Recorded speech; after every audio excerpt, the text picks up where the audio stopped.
नमस्कार जय जगन्नाथ। आज मुझे आपण मान पाख आज आमर जो +3 4th सेमिस्टर ओडिया ऑनर्स आज जो तपस्विनी काव्यर तृतीय सर्ग जो देती आम कोर पेपर 8 रे से कथा वस्तु को आम आज वर्णना करवा।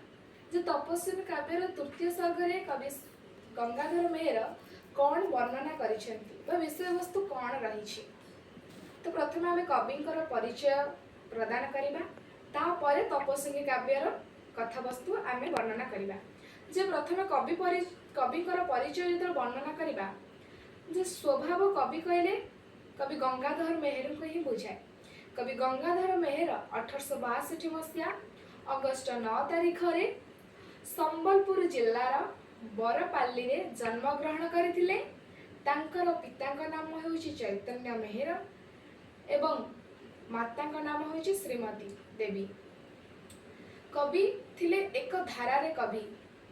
तांकर जतक काव्य कविता जे गुड़े रही से गुड़ाक अधिक मात्रा देखा गले पौराणिक कथा वस्तु को नहीं कवि गंगाधर मेहर काव्य कविता गल्प उपन्यास अनेक प्रकार प्रबंध भी लिखि थांती।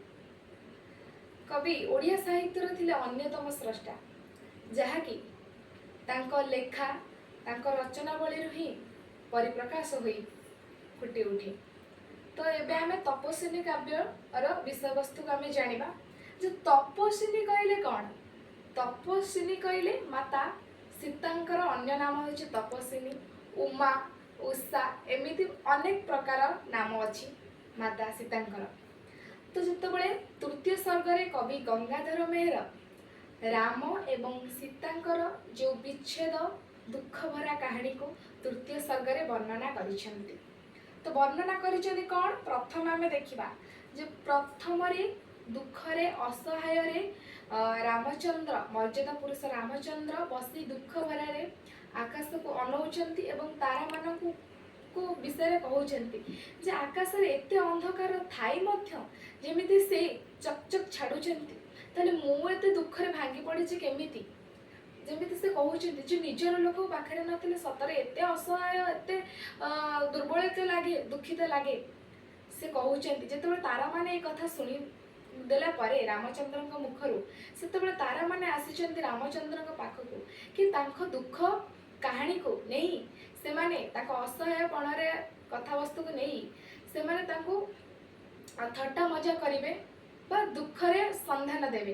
सेतेबेले जेतेबेले ताको पाखकु आसीचंती रामचंद्र पाखकु सेतेबेले रामचंद्र जेतेबेले तारा मानकु तांको दुख भरा तांको जंत्रणा विषय रे कहउचंती सेतेबेले तारा माने ताकर असहाय पणर फायदा उठोनाती से तांको दुख रे दुखित होई कि कहउचंती जे तुमे कुओ प्रभु तुमर आमे की सेवा करि पारे।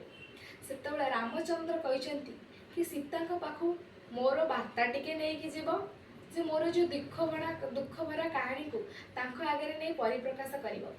सेपटे सीता देवी वाल्मीकि आश्रम रे जे रत्न सिंहासन बा रत्न पलंक रे बसिबा कथा जो अयोध्यार रानी माता सीता सी आज वाल्मीकि आश्रम कुटीर एवं मृग आसन रे बसी भाबुछंती जे से जेतेबेले एबे थांते प्रभु श्री मर्यादा पुरुष रामचंद्र बाहुरे रत्न पलंक रे बसी थांते सेतेबेले से कि आनंदर उपभोग थांता। किंतु आजिर दिन जे से मृग आसन रे बसिकी तांकर स्वामी प्रभु श्री रामचंद्र का कथा को भाबुछंती जे मु एते मन पकाउछि प्रभु कौन मते टिके भी मन पकाउ नथिबे बा मो कथा टिके भी भाबु नथिबे।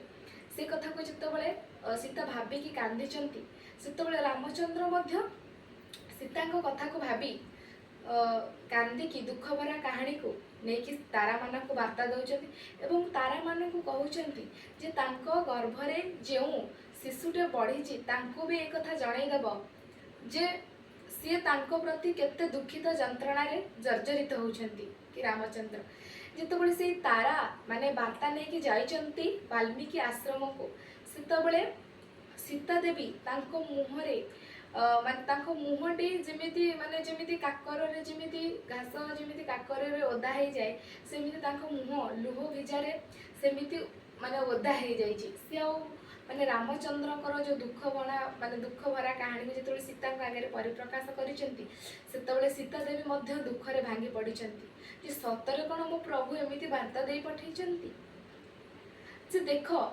तांको भीतर भी केते भल पाइबा केते स्नेह केते प्रेम थिला जे आज पर्यंत भी जुग जुग पाई अतुट बंधन होकर रही जे कवि गंगाधर मेहर माने एमिति पौराणिक कथा वस्तु को लेकिन केते माइंड रे लेकिन कथा वस्तु को बा ये विषय वस्तु को वर्णना करिसेंती जे रामचंद्र सीतांकर दुख भरा कहानी तांकर जो वाल्मीकि आश्रम रहिबा सीता देवी की कष्ट की दुख जंत्रणा रे जर्जरित होउचंती एवं रामचंद्र मध्य तांकर एका जीवन बीतौचंती से कथा को मध्य कवि वर्णना करिसेंती।